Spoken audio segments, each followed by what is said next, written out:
and welcome to our workshop this evening, running an effective online contest, logistics and technology.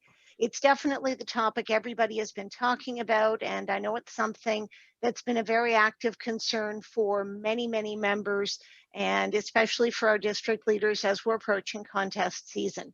Richard and Dave were both a part of the terrific team that put on our division and district contests last year. I've had the privilege of knowing both of these terrific gentlemen for several years now. Dave Boshin has a number of years of experience that I know of, and probably many more, in district leadership. He is someone whose example I find inspiring and who I am privileged to count as a friend.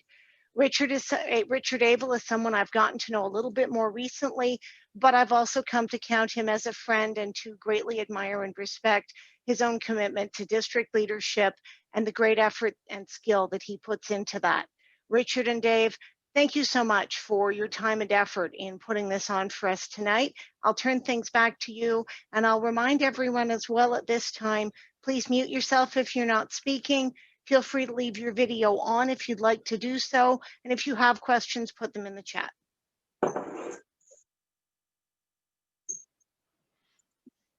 Thank you very much, Chris. Thank you. And Chris, I'm going to ask if you can, while Richard and I are speaking, if you can monitor the waiting room. I'd be glad to do so. Do I need to make you a co-host? Yes, please. Okay, I can do that.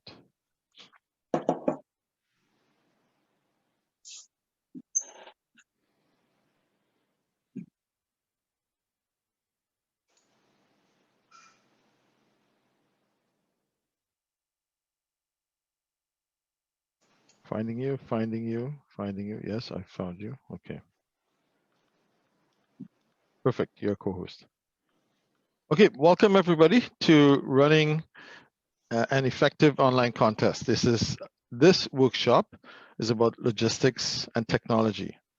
Now, as Chris mentioned, we started doing this in the spring, late winter, early spring, and we've learned quite a bit over the past few months about best practices, what to do, what not to do. So I would imagine that the vast majority of you, if not all of you, have had some type of experience by now with the virtual world. Now, we're here to talk specifically about Zoom. We're not going to approach other platforms. But having said that, some of what we are talking about here today is transferable to other platforms. So again, this is about Zoom. So our agenda for the next hour and a half is we're going to talk about the before the contest setup, what's to go on during the contest, and then what comes after the contest. Next slide, please, Richard. Okay, so before the contest. Now, this is the very first statement here is a standard rule that we follow year in, year out, which is familiarize yourself with the rule book. And of course, the rule book changes generally. There's usually an update every year, and this year is no exception. There is also an update. You can find the contest rulebook on the Toastmasters International site. Familiarize yourself. Even if you've been familiar with previous year's editions, make sure that you're familiar with any changes that would have gone into place for this year's contest. Okay, let's talk about the second point now, Zoom account. Now, generally, what we're suggesting is to use at least a pro Zoom account.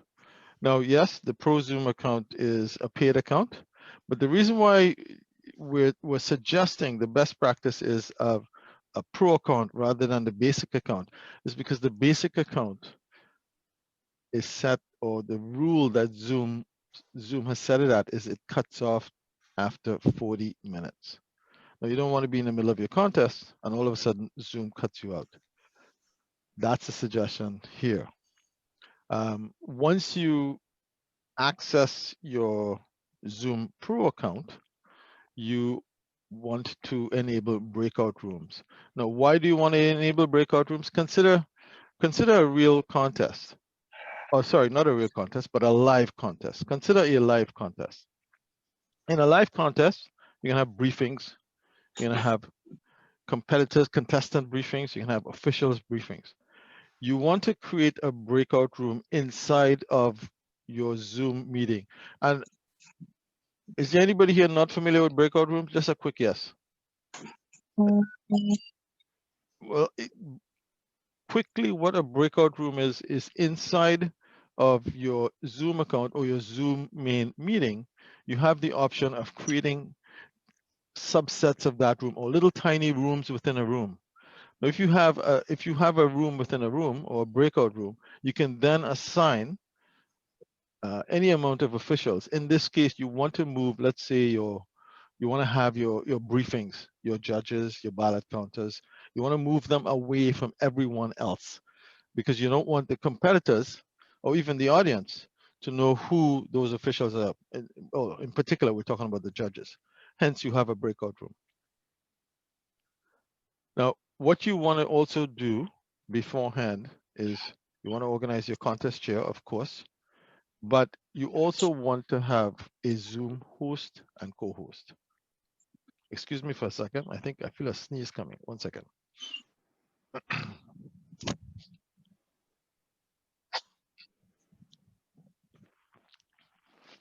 Yeah.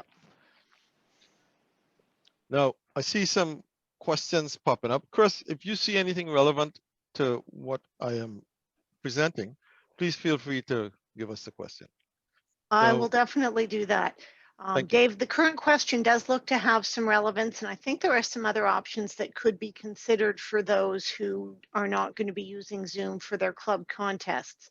Do you want to speak to that, or do you want me to just address that in chat?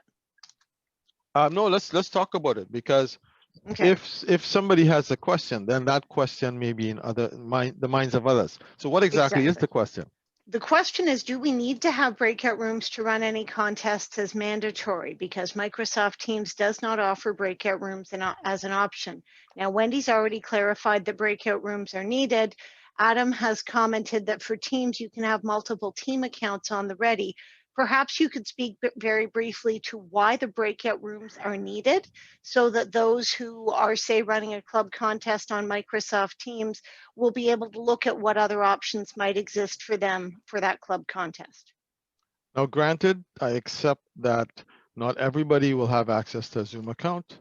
Particularly in the corporate world, we may be using other platforms like Teams and WebEx and Skype for Business and so on. Now, here's the specific reason for the breakout room. And I go back to you want to create anonymity for your judges. Remember, nobody's supposed to know who the judges are. And you also want to have a briefing. Now, you could have that briefing beforehand. You're not tied to having the briefing right at the contest night. You can have it a few days before if you wish. But in any event, even after the contest, you're going to want a space inside of your contest where the judges or the chief judge can go away with the ballot counters and then count the ballots. So that's why it's so important. Those are the very two reasons why it's so important to have a space, whether you want to, in Zoom, the term is breakout room. WebEx is also using a breakout room. I'm not really sure about Teams, but I think what Chris is alluding to with regards to Teams, you could potentially, I think Chris said create another meeting and then have those officials go into that meeting. Fine, fair enough. If you want to work it like that, that's fine. But the point is come up with a solution or a space that you can take officials into where they can remain anonymous from the main room. Does that help, Chris? Yes, I believe that addresses the question, and we've had a few comments in the chat as well that have helped with understanding that. We do have another short question, Dave, on how to enable breakout rooms. Is that something you're planning to cover, or should we be referring people to Alan Matthews' handbook on Zoom? Well, Alan, sorry, did you want to say something quickly, somebody? Yeah, it's Richard. I wanted to say that at the end of this presentation, I have 2 pages worth of references that will show you a link to Zoom of how to set up breakout rooms. Now, when Dave and I designed this presentation, we assume that most people will know how to do some of the basic things, because if we cover all the basics, we'll probably be here past midnight. I think that sounds like it's going to satisfy the initial question. Thank you, Richard. Yep. So look out for Richard's document at the end. But in a nutshell, in 5 seconds, you look for the security icon in Zoom. Look for the security icon in Zoom. Within that security icon, there's a menu. The menu is Enable Breakout Room. Check it. That's it. It's as simple as that. Security icon, look for Breakout Room menu, enable it. Okie doke. Now, we're talking about Zoom host and co-host. Now take, for example, this very workshop. As you can see, we've got 3 hosts or 3 co-hosts. And as you can see, as you yourselves are seeing, and as all of you are seeing, how needed at least 3 co-hosts are. 1, to monitor the waiting room and to monitor the chat and whether somebody raises their hand. Another one to perhaps be in charge of breakout rooms and moving people in and out of different rooms. And finally, just another a Zoom host who's there for overall technical difficulties. So that's a suggestion. You could probably get away with 2, a host and a co-host, but I would recommend, particularly when you get to your area and division level contests, well, for sure your division level contests, division directors, you want to have at least 3 people in there, at least 3 co-hosts. Now, beforehand, again, you want to know, like every other contest that we've ever done, you want to know who the contestants are and who the contest officials are. So was that a question? Okay, I'll move on. At the club level, how do you know who the contestants are? Well, you go out to your club and you solicit membership to take part in your contest, right? At the area and division director levels, that notification, it comes on the notification form. The winners of the club contests are then passed on via a notification form to the area directors, and then subsequently, when the division contest is to take place, the area director will then pass on this notification form. Nothing changes. That rule has not changed. Whether we are in a live environment or in a virtual environment, that has not changed.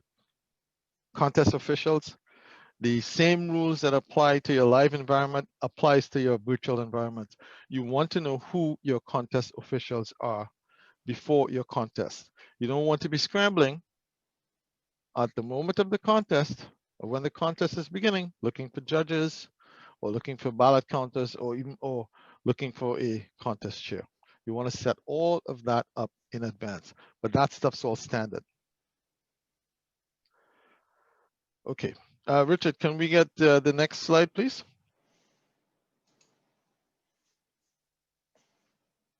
Now, preparing your contest officials. This is a tricky one. The timer. I've taken part in so many, as probably as many of you out there.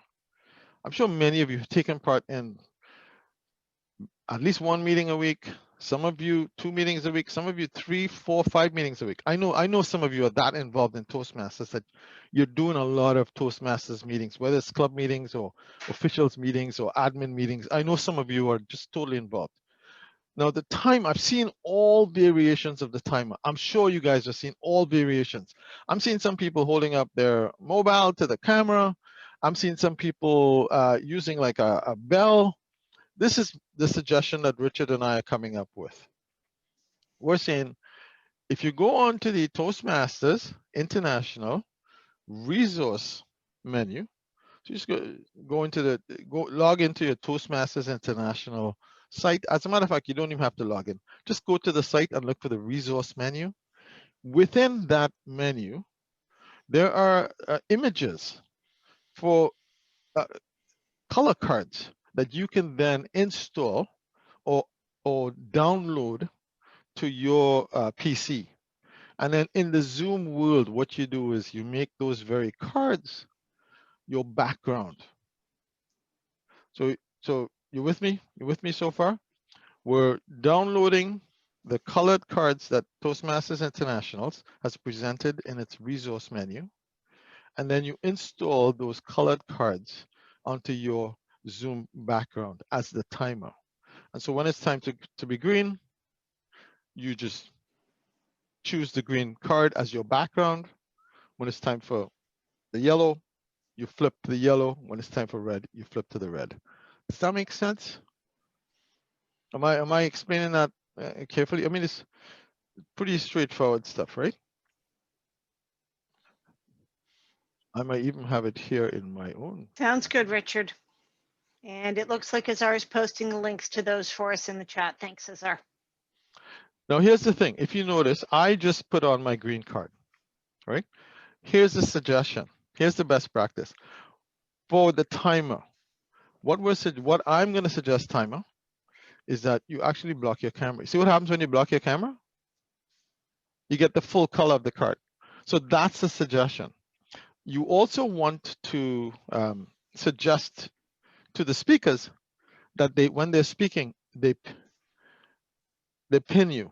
They pin the timer. And I'm going to go back to my other one. Yep, that's me. I hope that made sense. It's pretty straightforward. Okay. David, Richard. Yes, Richard. I might add too, the virtual backgrounds only work well if you have a solid background behind you. If you notice my background right now, it's the background of my home office. If I try to do a virtual background, it will not be a solid color like Dave has suggested. So either block off your camera so that it becomes a solid color, or find a solid background that you could hide behind, hide your background behind. Otherwise, you'll look like you're not doing too well with your colors. And it could be misunderstood from the contestant's point of view as well. So, Rich, you're suggesting that if somebody does not have a solid background behind them, the color won't come through, right? Right. Like if I try changing my virtual background right now to say, let's go to green. Do you see how I turn out green, but not the rest of the background?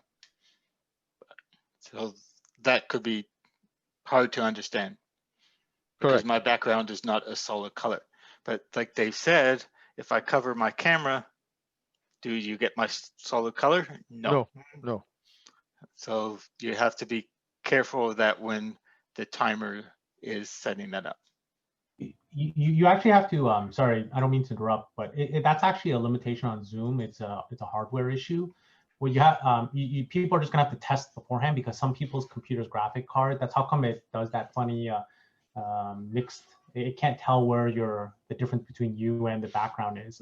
So it's really recommended to try beforehand because some, like for example, my work computer, it doesn't work. The graphics card is the wrong type, but my home laptop is perfectly fine. So it's really it's not something easy to look up. So I just try it beforehand. Yeah. Okay, let's pause there for a second because what we're suggesting is that it could work or it could not work. So I want to address the instance of where it doesn't work because we know it works. I just demonstrated it for me. And to Adam's point, that's probably because my graphic card actually is suited to the background. So I want to hear from Adam and from Rich. Let's say your graphic card does not support the background color or the background card that we're getting from Toastmasters International. What's the next best practice then for a timer? For a timer, there's always the option of going back to colored cards, but you got to be careful of that because Chris is holding up what looks like a blue card, but it might be another color. Depending on the coloring of your card and how your camera picks up the color, you might end up with something different.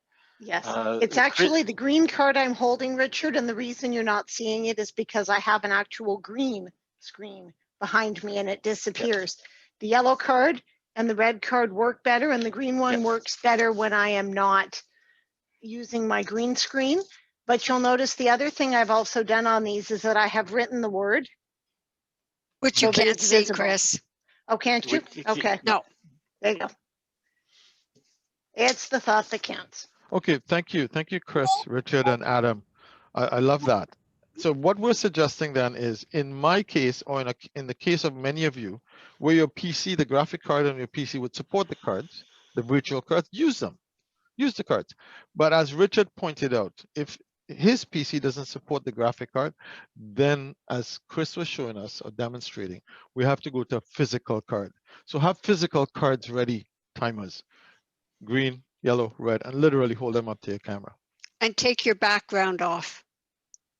And take your background off. Thank you, Wendy. Thank you. You're welcome. Okie doke. Now we're talking about judges. And I think I saw a question from Adam flash across the chat asking, why would we rename judges?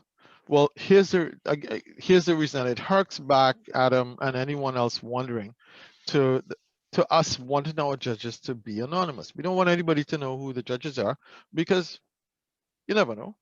There might be somebody that might try to influence a judge. So we don't want even to have that consideration out there. Now, I think Adam's question also had to do with the person's image that they would display on Zoom. So that's why it's important, Adam, and anyone else asking that question. Because, for instance, if we rename one of you as judge right now, and you turn off your camera, but you have a picture profile, your picture is going to pop. And even though you're judge number one, I'm going to know, hey, that's Richard, or that's Adam. So the suggestion then is to work with your judges beforehand. And you ask that question, do you have a profile picture set up on Zoom? If you do, please remove it for the contest. That's the only way that you can participate as a judge in the contest, is if you remove your profile picture. Does that make sense? Adam, does that help? Yeah, no, I just, they're the only, and I don't want to keep introducing funny scenarios. It's just that, like, if nowadays clubs, if they only have like 10, 15 people, right, you'll notice when people aren't there, you say. So it kind of turns into a figuring it out by subtraction. If somebody's a regular, they're going to be like, hey, I know you're not there, but you're always here, right? Like they'll have an idea of, so that's why I was like, well, because, you know, when we do it in person, they just sit, people just sit in the audience and nobody knows, right? It's a similar, I thought it would be similar, but I get what you're saying. So no, that works too. But like you're suggesting for a club contest, yes. We know there are only 20 people in the club, and 6 people, yes, we can't identify them. Sure, we can deduce, but at least we've presented the illusion that we have anonymous judges. More so when once we get to the area and the division contest levels, then we don't know each other necessarily. So for sure, at those 2 levels, we won't know who the judges are. But I understand your point about inside the club. So we follow the rules anyway, which is to remain anonymous, and we ask everybody in the club contest to honor that, to honor the fact that our judges are anonymous, and not to try to publicly guess who they are. Yeah. No, that makes sense. I just it was more for a club level, but yeah. Okay, thank you. Cheers. Now we talked briefly about how the breakout room is used. I don't think we need to go over that again, but again, it's easily enabled by look for the security feature, and within the security feature, there's a enable breakout room, and you have the option of creating as many breakout rooms. Well, not as many as you want, but as many as you would require, which is no more than 2 rooms, I would imagine you would require for a contest. Richard, can we get the next slide, please? Okay, the Zoom rules. The rules. We've already talked about the host, and we talked about the co-host. So what this particular slide talks about is specific tasks that each person would have to perform. So the host, within Zoom, again, not speaking about any other platform, but within Zoom, the person who has the privilege to create the breakout room is the host. not the co-host. So the host is the one who has to set up the breakout room for the officials. But again, host and co-host are operating hand in hand. They know what each other is doing. Whatever's happening, whatever the right hand's doing, the left hand is aware of. This is a team effort here. So, but the host creates a breakout room, ensures that the judges are anonymous, meaning has them changes their name to whatever whatever synonym you want to use. We're suggesting J1 to J7. The host also controls the movement of contestants and contest officials. That is, and when we say movement, we mean into the breakout room and into the main room. Why would you go into the breakout room? To discuss rules and regulations of the contest and to prepare everybody for the contest. That is the officials and the contestants. The co-host. The co-host would be responsible for the waiting room. Zoom has now defaulted their waiting room. The waiting room has to be enabled. It's by default. You can no longer not have some type of a wall in front of your meeting. So the co-host will monitor the waiting room. And the very, very important, because what we discovered through trial and error in the spring has to do with testing of equipment. It's very important that your contestants test their equipment before the contest begins. You want to make sure their audio is clear. You want to make sure that they can be seen and be seen as they want to be seen. So you want to spend a few minutes with each contestant beforehand. So who are you letting into the meeting initially? You're letting in your officials and you're moving them into your breakout room for the briefing. And then you're letting in your contestants and you can have that contestant check in the main room while your officials are being briefed in the breakout room. Hope that makes sense. It's very similar to a live contest. And the best practice is as participants come into the room and when you're ready to start your contest, you have everyone on mute except for your contestant who is about to speak. As co-host, you have the ability, as co-host or host, you have the ability to mute and unmute. Rich, can we get the next slide? Or Chris, if we have any questions on that slide or the previous one, feel free to jump in. Don't have any new questions right now, Dave. Thank you. Okay. And now I'm going to hand over to Richard, who's going to talk to you about during the contest, preparing Zoom. Thank you, Dave. So as Dave was saying, now that we've done all this work ahead of time, it's actually time for the contest. The first thing that you need to do is prepare Zoom, because you might, depending on how your account is set up, there's things that you need to do before even anyone walks into your contest. So you open the Zoom meeting with the host and co-hosts, and the host will set up the breakout room, and I'm suggesting a name here to use judges room. You could use any name that you feel fit there. Another thing that you should be doing also is disabling the chime when guests enter or leave the room. How many times have we been in a meeting where we hear the doorbell when someone leaves or comes in?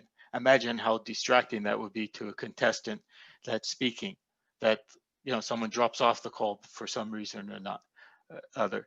And then the last thing before opening the contest is make sure that the host and co-hosts know their roles, that everyone is fine with those roles, and that we're able to proceed. So the first people that will let into the room, Dave spoke a little bit about this just moments ago. We let in our contest officials. And there we again check the judges are anonymous by name and by if they have a profile picture or not, that the timers have the appropriate visual background set up. And at that point, we will move the chief judge and the contest officials to the breakout room along with a Zoom co-host. And the reason we're suggesting a Zoom co-host is not to pry in and listen to the conversation, but be there for technical support. So this the chief judge realizes that there's a missing judge, the co-host could go back into the main room and search for that person that needs to be moved over, as well as any sort of technical things that might happen. So after the contest officials are briefed, they can move back into the main contest room. Richard, can I pop in here for a minute? It's Wendy. Sure, go ahead, Wendy. Only one timer will have the virtual background, not two. Okay. Just wanted to point that out. Yeah. So the judges and contest officials are in the room. Just imagine they're separated. They haven't come back into the main room yet. The contestants are admitted second. Again, you'll do your complete video and mic test with each contestant, and make sure that they know the parameters of their camera, because if I'm flapping my arms out here as a body movement, you won't be able to see that, but I have to bring them in closer so you could see my body movement. And that's where the free Zoom account comes in useful. If someone doesn't have a Zoom account, they could practice until their heart's content with a family member, another club member, for 40 minutes at a time, and make sure that they get familiar with where things are. The contestants also need to know how to pin the timer so that they could, depending on how many people are there for the contest, there might be a sea of people that they have to go through and say, okay, where's John? I can't find John to pin. And the contestants might need to rename themselves as well. I've been in a number of meetings where the person comes across as, say, Richard, Sergeant at Arms at Advanced 60. You know, that will not help me when it comes to a contest or the contest officials, but if you have make sure that they have the right name there as well. And then, like any other contest live in person, the contest chair completes their briefing and picks the speaking order. From there, the contest runs as it would be any other contest as live in person.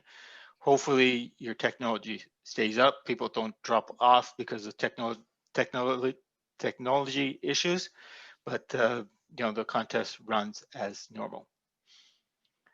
So during the contest, now the contest is about to begin.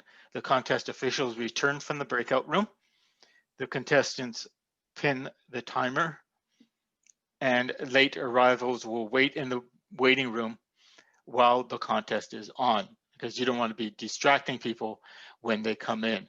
They might come in, you know, with their camera on, their mic on, and that they'll be maybe talking to someone next to them, and it's going distracting the whole contest. I also suggest that no one uses the chat feature during the contest. The chat feature should only be between the Zoom host and the co-host, especially if there's someone speaking at the time, and only between the contest chair and the Zoom host. So this suddenly Maria drops off in the middle of her speech, we could start working together with the contest chair about getting that person back on to complete their speech. And from there, the contest chair begins the contest. Any questions so far? It looks like we're okay, Richard. Thank you. Okay. So we've gone through the contest. We had all the contestants compete. Now we move into the final part of the contest. So first thing that we do is move the counters and timers and chief judge into the breakout room so that those individuals could start giving that information to the chief judge. And at that time, also a Zoom co-host will be referred to the judges breakout room to, again, help with any technical needs they might have. the timers give the contestants time to the chief judge. And the way they do that, there's a number of options. One of the options that I find works well is that the timers, after they complete their timing sheet, they take a picture of it and send it to the chief judge by text or by email. But or they could put it in the chat in the breakout room, because that information is available to only people in the breakout room. The next ones that go over to the breakout room are the voting judges when they're ready, and they'll indicate that they're ready to move into the breakout room by raising their hand, and the Zoom host moves them one by one into the breakout room to give the chief judge their votes and return to the main room. Again, there's different methods of providing that, but remember the bottom portion of the voting judge's ballot, where they rank the contestants and their signature and their printed name, has to be completed as well. So the best method for that is to take a picture of it and send it to the chief judge. Then at that point, the counters and chief judge count the votes and return to the main room once that is completed. After the last voting judge is moved into the breakout room, simultaneously the contest chair, as you know, with an in-person contest, there's that unawkward silence where everyone wants to say something, but we have to stay quiet. The contest chair, once they get notification from the Zoom host that everyone's moved over, or the voting judges moved over to the breakout room, the contest chair can begin their interviews. After the interviews or during the interviews, depending on the length of time, the chief judge returns to the main room.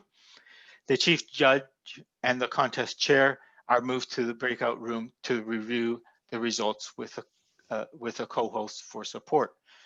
During that time, depending on what level of contest it is, you could have an unofficial 15-minute break. You could have a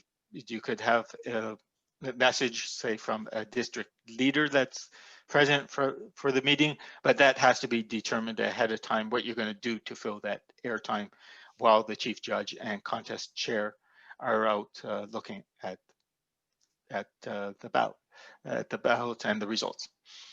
And the last thing, after every contest, and in person I've seen it haven't been done, the contest chair has to close the contest. Without closing the contest, there could be all sorts of reasons for that. People could come back and say, well, we didn't learn, can you tell us why I didn't qualify, and things like that. So make sure the contest chair closes the contest. So after the contest. Richard, if I could interject, Sure. we do have a couple of relevant questions in the chat. Sure. From Heather, during the contest, how are tech problems handled when a contestant is speaking? Is this addressed in the rule book? What is the impact on timing? Do they just power through, or how does that go? Now, I'm going to ask a follow-up question. What kind of technical issue? They drop off the line, or is they just their technology drops? Heather, do you want to clarify?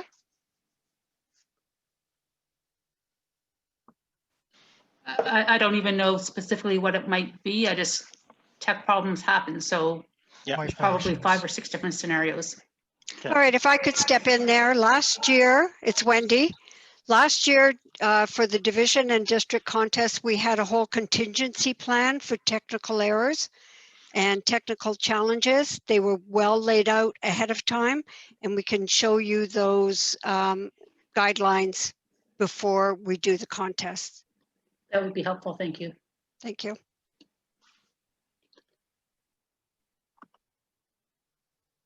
Any other questions, Chris? Richard, the other question related to people who were not going to be able to send a ballot, a picture of a ballot. Wendy has briefly spoken to that in the chat. Thank you, Wendy, and reemphasized that we do have to see the signed ballot. Do you want to speak briefly to other options for those who can't scan? As no, everyone should have, well, I'm not going to say should because it depends on some people's phones, like my parents' phone, they can't take a picture. You know, if they can't scan, if they could take a picture would be ideal. The ideal, and all the forms this year are fillable except for where it says signature. So it still has to be filled in and sent to the chief judge during the contest. And maybe that's a requirement that the person has to have the ability to send that that portion of the form to the chief judge. Thank you, Richard. Anything else? That's all we have right now. Thank you. Okay. And the last part is after the contest, remember to fill out the complete the notification of winners and send it to the next level. And it's not just the people that have come in first, second, and third, it's everyone in the contest and their ranking. So if you have 5 contestants, you have to provide a complete notification of winners for all contestants from 1 to 5, because there's been times where the first 2 contestants can't compete at the next level, so we have to move down the list to see who could compete next. You also should be doing a debrief with the contest officials and Zoom hosts and co-hosts to see what worked well, what you could improve for the next time. As well, celebrate your success when you complete the contest. And then the last thing to do is prepare your winners for the area contest, division contest, district contest, and hopefully we'll, again, this year's District 60 send someone to the international speech contest. So, and the last couple of slides I have are to do with references. And when we post this, you're welcome to click on the references if you need more information how to do different things with Zoom. So Dave, do you have any other things that need to be addressed? No, at this point, let's open it up to the floor. I'm sure there are questions out there percolating in minds. Let's get the questions out and let's chat. Let's iron it out right now. I got a question. Go ahead, Joe.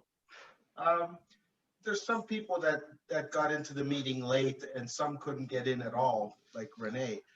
Can you make this PowerPoint available at the very least to the division directors and they can pass it on? Absolutely. So Joe, we're recording the event. So the recording can be made available to folks who couldn't make it tonight. Perfect. Thank you. Okay. I'm pleased to say that we have 68 participants in here. So in terms of who registered, we're only missing about 6 or 7 people. So that's a good turnout. What other questions do you have out there? I'm going to put voice to this one because I saw it earlier and there has been a response in the chat, but I think it's actually others. People might have a question about it too. It might be good, useful information.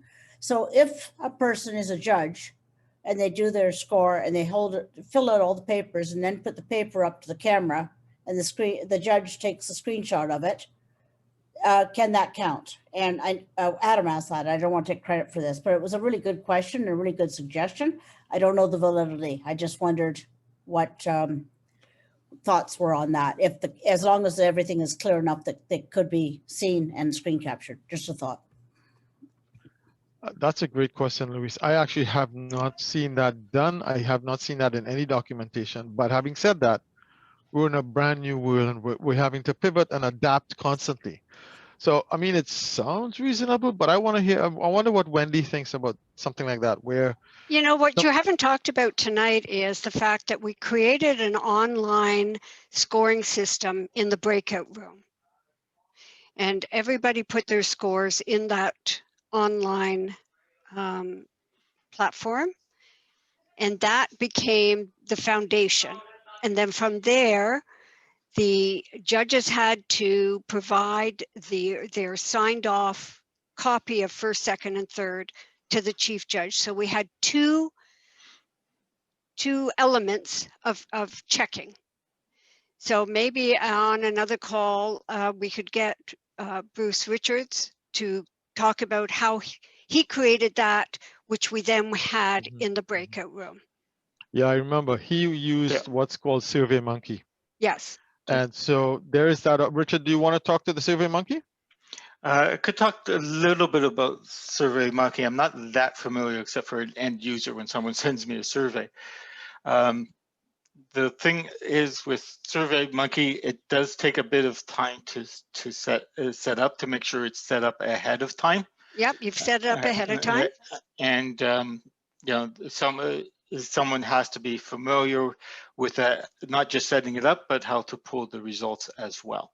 Yep. So you know, it is an option, and I think the reason that Dave and I stayed away from that is because it is something that could be potentially, we wanted to focus more on the Zoom aspects, not just going into the other applications, because there are other ways of doing things. I know in Google, they have something, Google Forms, that you could use. There's also, there's the poll results itself that you could use within Zoom, but the poll results, they don't rank the same way that we do when we come to judging. So don't use the polling results in Zoom.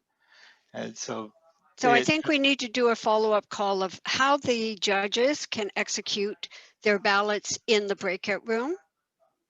And then for sure, as a backup, every judge has to be able to show their signed, the bottom part of the ballot. So every judge and every timer will have hard copies with them, which they will then either take a picture of and just email it to the chief judge, so he can verify it that way. Also, we created a lot of documentation last year on what contestants need to do, on what officials need to do, on risk analysis for technology, flow charts of how the contest should weave its way through. I've provided all that to the program quality directors, and that should be made available to anybody that wants it.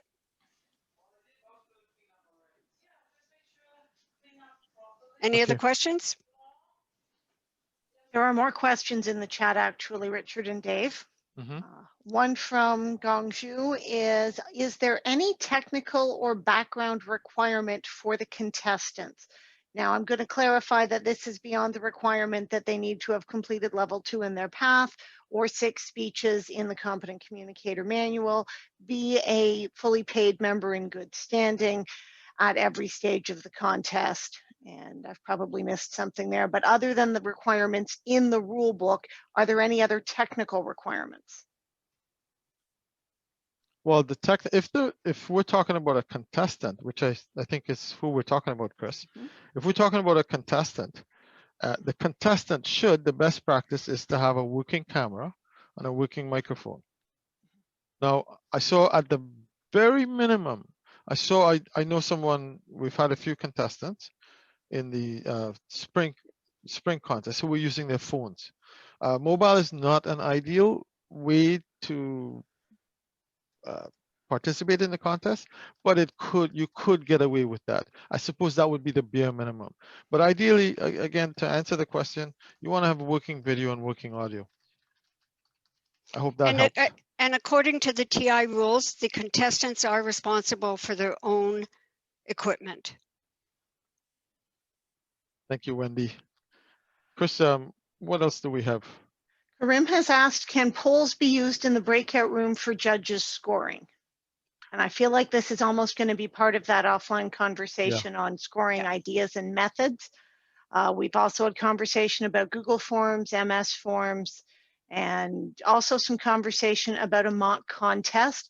I will request that whoever's looking to spearhead a mock contest, please connect with us at the program quality team, and we'd like to work with you on that. I'll post our email in the chat. I will just mention that polls are not detailed enough, so they're not a good option. Right. I mean, And as Richard pointed out earlier, the scoring of the polls does not align with our ballot scoring, Kareem. No. So not advisable to use polls for ballot counting.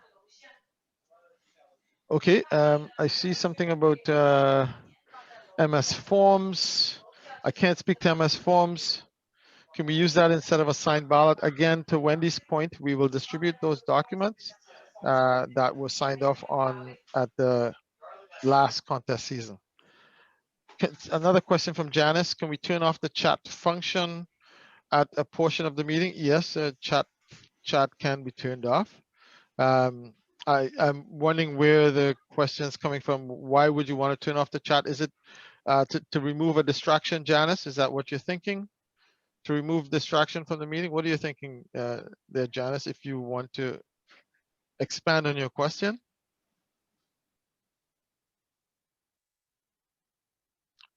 Well, okay, maybe you're on mute, or I'm not sure if you've stepped away, but the short answer is yes.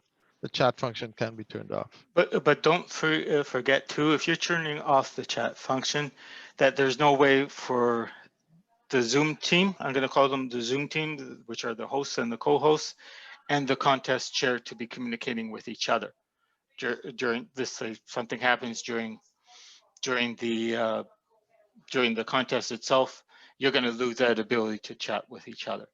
And like I said in my part of the presentation, that that chat should be only restricted to people that are the contest chair and the Zoom team.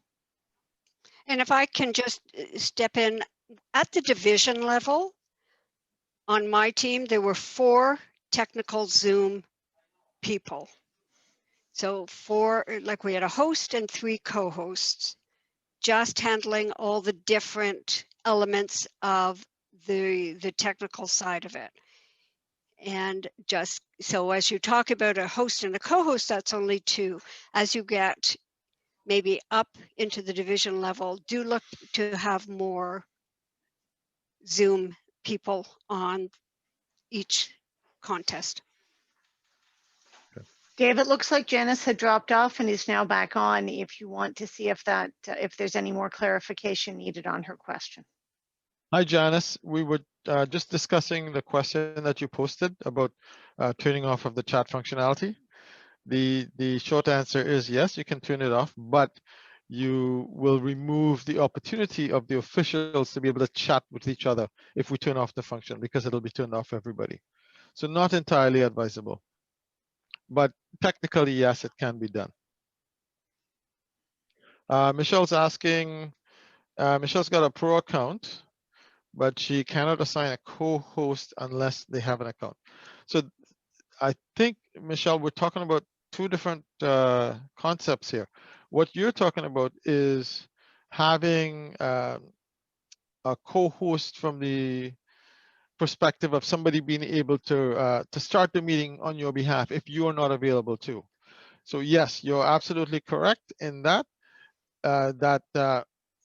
you can only designate somebody as your alternate if they also have a professional account. Agreed. I'm with you on that. However, Michelle, inside of the meeting, inside of the very meeting itself, the host can then assign co-hosts to amongst the different participants in the meeting. So a co-host can be assigned, but there's a distinction between an alternate and a co-host. Okay. I hope that makes sense. Okay. I haven't tried that part, so I will. Okay. Thank you. No worries, no worries. That's all I see in the way of questions right now, Dave, unless you're getting something directly. Nope. I'm not getting anything directly. I'm just going through the chat myself. That's all. Liana just posted something. Is it mandatory to have 2 timers? Not Yes. mandatory. Are you saying yes, Chris? Are you saying yes to mandatory? It's my understanding that that's an absolute yes in the rule book, that it's mandatory to have 2 timers. Yes. You have to have 2 timers, but one is in charge of the timing cards. The other is in charge of the timing minutes.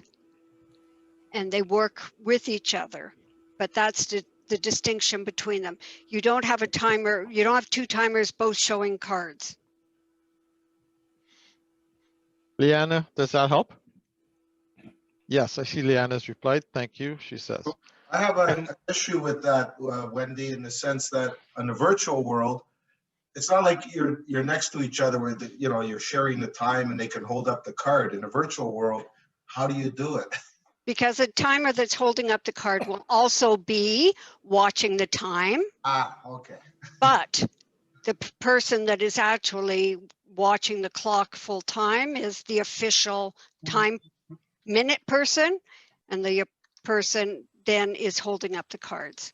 The cards obviously don't have to be as precise as, I mean, they've got to be really close, but the people looking at the minutes themselves have to be very precise. And both timers do go to the breakout room. Yeah, that could cause an issue with the speaker if they're a little late and holding up the red card. No. Because the speaker has 30 more seconds. They'll be pretty precise. Okay. And Tony is, this is Chris. Chris is telling us, yes, both time is time, but one keeps close track of minutes and the other shows symbols. Yeah. Perfect. What else do you have for us?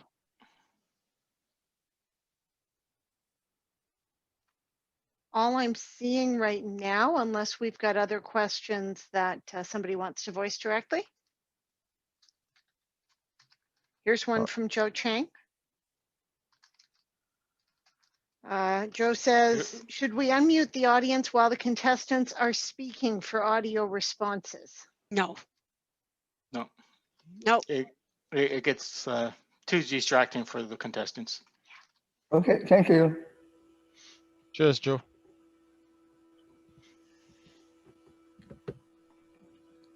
Okie doke. Not seeing anything else here right now. I do Adam, see a raised hand from Adam. Adam, did you ask your question already? Is that just an old raised hand? No. I'm being a little bit lazy to not type it out. Sorry. Go for it. Just a quick statement, question. If a contestant does have a protest, should we direct the contestants to private message the judge or chief judge? So it's not to create a bigger stir, right? Is that Absolutely. Okay. Just wanted to make sure. Cool. Thank you. That is correct.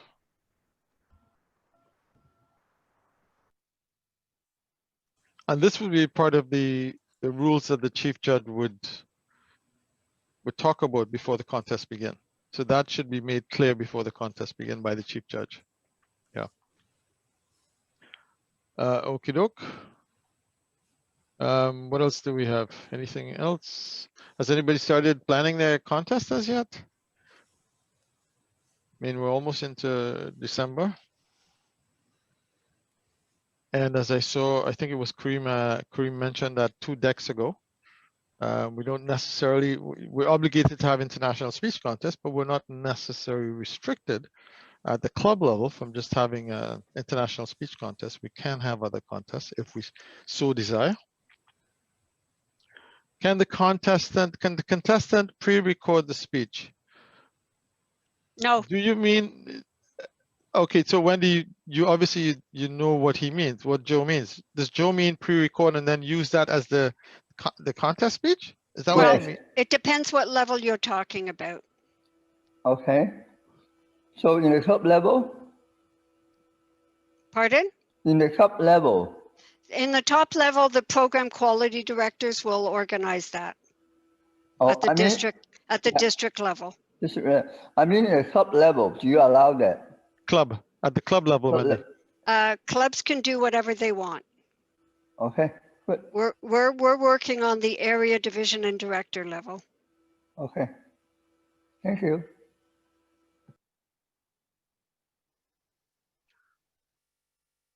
And there is a comment. Oh, Chris is responding to Matthew about having an alternate means of communication is definitely a good idea. Okay, yes. Yeah, it's a good idea, just in case someone drops off or, that something happens, at least there's another way to communicate with each other.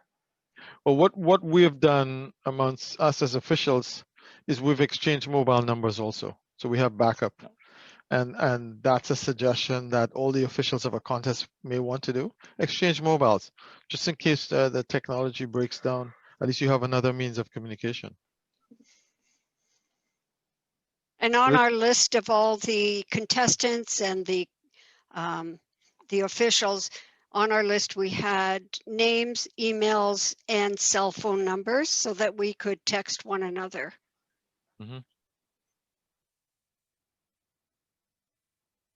Rich, you have anything else to add? The only thing I would add, if you're not familiar with any of the elements that we talked about tonight, is as if you or someone in your team is doing the Zoom technical side, practice, practice, practice, because last year we didn't have the opportunity to practice. By the time we hit our last division contest, we were a pretty well-oiled machine, but it was very stressful at the beginning for the first couple ones to make sure that what we planned got pulled off. But we did a great job. But I was just going to add, we did a great job, and I think Wendy was beaming ear to ear once we celebrated our last one. Yeah. And I broke out the virtual bottle of champagne. It was definitely an amazing experience. We do have another question in the chat. Do the contestants stay in the main room and make their speeches, or are they placed in a breakout room and then called upon to present when it's their turn? Do they stay on for the entirety of the contest? Well, go ahead, Richard. You take it. If you're thinking about an in-person contest, they have the choice of leaving or staying. If they want to leave, you could. There's going to be no one in the breakout room at that time. You could place them in the breakout room, but you got to remember to bring them back. So it's really up to the individual. For an international speech, there is no requirement for someone to be in a separate room. It's up to the individual.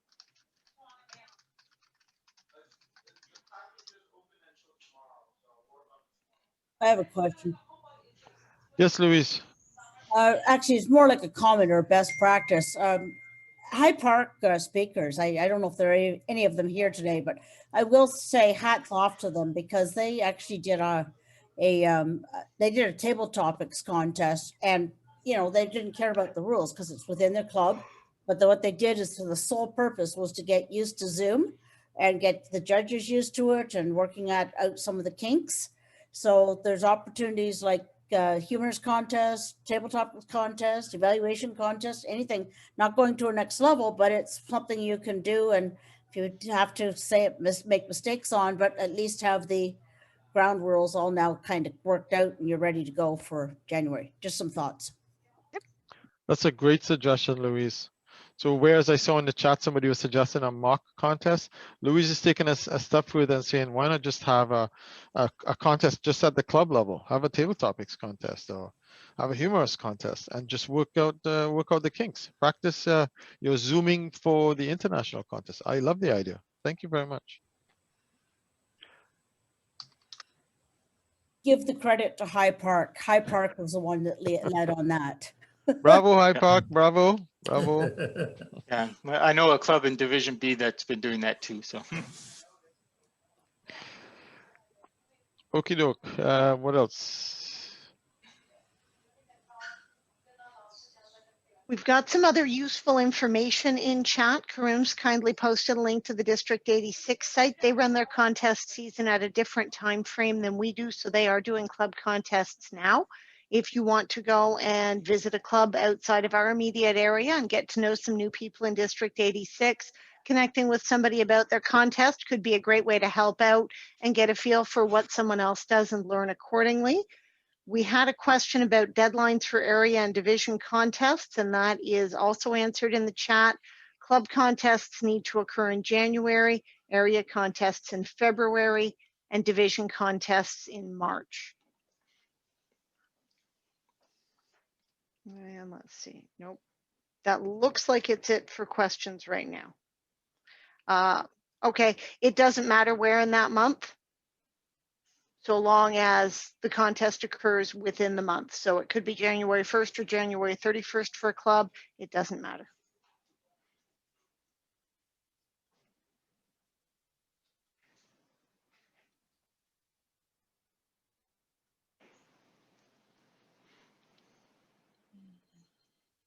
see a question from Janice or a comment about having a joint meeting. I'm not sure, Janice, are you talking about having a joint contest? Is that what you're referring to?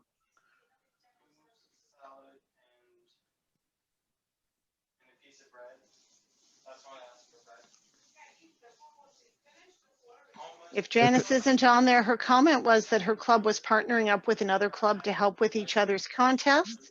I replied that that's a great idea, but did provide the reminder that one contest needs to be completely closed before the next begins, even if it's in the same meeting. And that applies also for areas. If areas want to get together in an evening, if numbers aren't high enough, aren't robust, each area contest would be held individually, one after the other. And here's a great tip from Tim. If the host or the co-host mutes everyone in the audience while the contestants speak, somebody needs to monitor the audience to make sure no one unmutes themselves. And that would be the duty of a co-host. Yeah, it's a great, thank you for that, Tim. Yeah, that can be a real problem, particularly if you have people who are inexperienced. They'll go ahead and they'll unmute themselves, and then their phone will ring and they'll have a conversation with somebody else in the room. It can become very, very distracting. So it's somewhat like playing a game of whack-a-mole, where you go ahead and you mute somebody, and then you monitor, and then and then what happens is they unmute themselves, or somebody else unmute themselves. So you go over, you mute them, and then you're busy just trying to whack the virtual moles all across the board.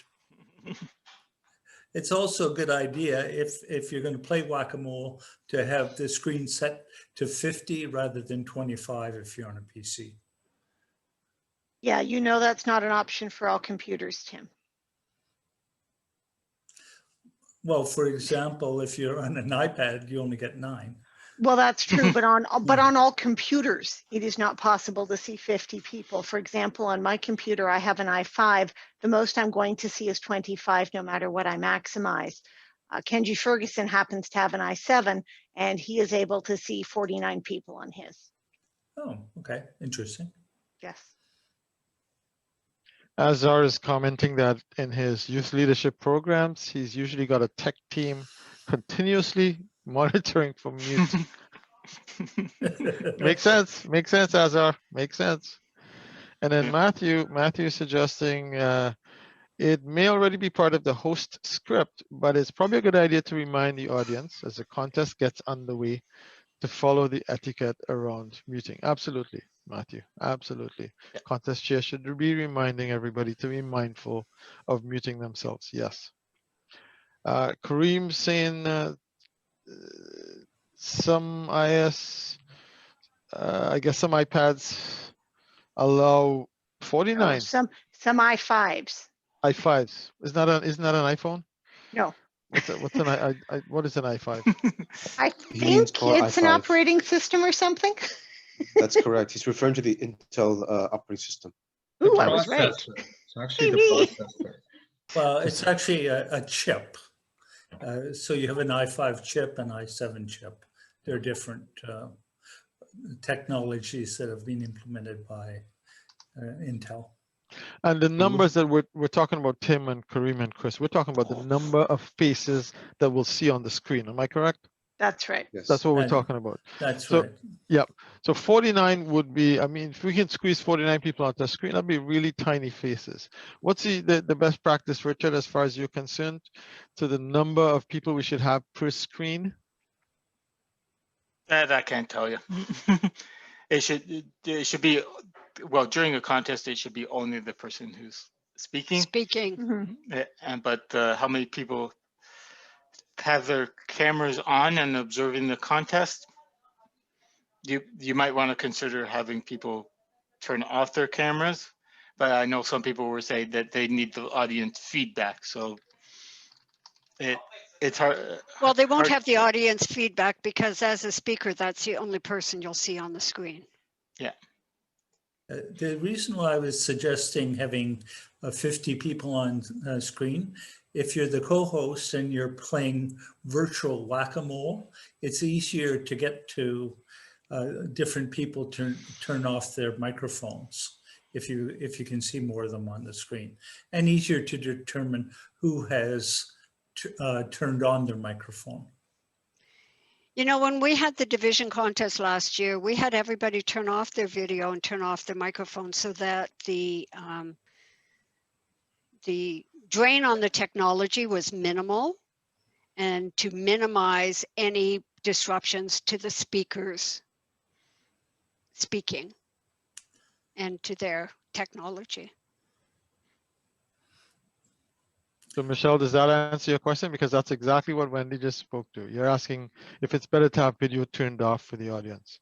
Yeah, but you And can Wendy, also block the square for that person so that it doesn't even show up. So is it better just to have their name show up or just take them out altogether? No, the name, you know, if you turn off your video, you'll see their names. Right. But nobody's going to see anything because only the speaker will be on the screen. Only if you set it up that way. If you don't, then Because if you've got gallery view, you're going to see everything. yes, but you know what? If you really want to see a speaker do a proper job, you'll put it on speaker view. Yeah. Speaker view. And it would be recommended. We will tell everybody to put it on speaker view. You have some more questions. If I was a contestant, I would want to see the faces of the audience to see how I'm connecting with them, you know? Mm-hmm. Well, first of all, Joe, you can't compete. You haven't read your rule book. You can't Yeah, I compete. know but yeah, that was a common comment that I heard from people last year, that they wanted to see the audience feedback. But last year was a little bit different. We only had the contestants and the contest officials in the room. We did not open it up to everyone. And that is another thing to point out, that definitely we did not have anybody except the contestants and the officials and the Zoom team on the division and district contests. And definitely at the district level, there will only be the contestants and the officials and the Zoom team on the contest, and everything else will be streamed. To our other questions, we have a question from Azar. Can we get permission from the speakers before to do a recording? Azar, can you clarify, are you asking if an audience member can record a speaker during a contest? Azar? He's answered in the chat, yes. Okay.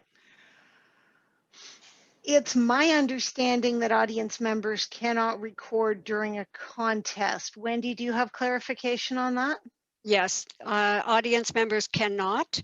We get permission from the speakers ahead of time to record it, and we would then post it to the YouTube.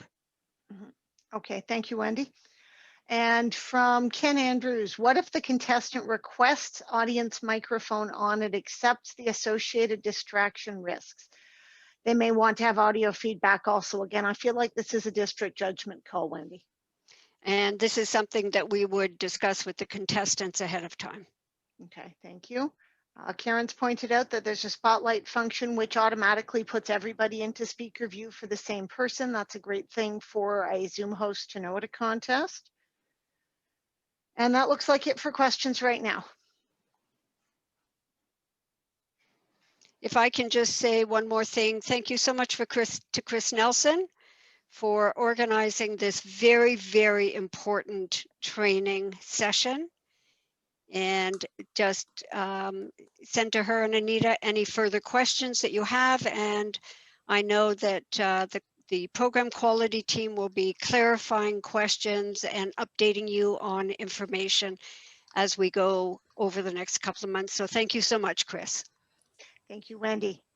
It's an important topic, and I certainly pass those thanks on again to Dave and Richard for the huge work that they have done in putting this together and providing us with so much very productive and concrete information, as well as the follow-up that we'll have later. As you've probably all noticed, this is being recorded, and so we'll have that information available to you on the District 60 site shortly.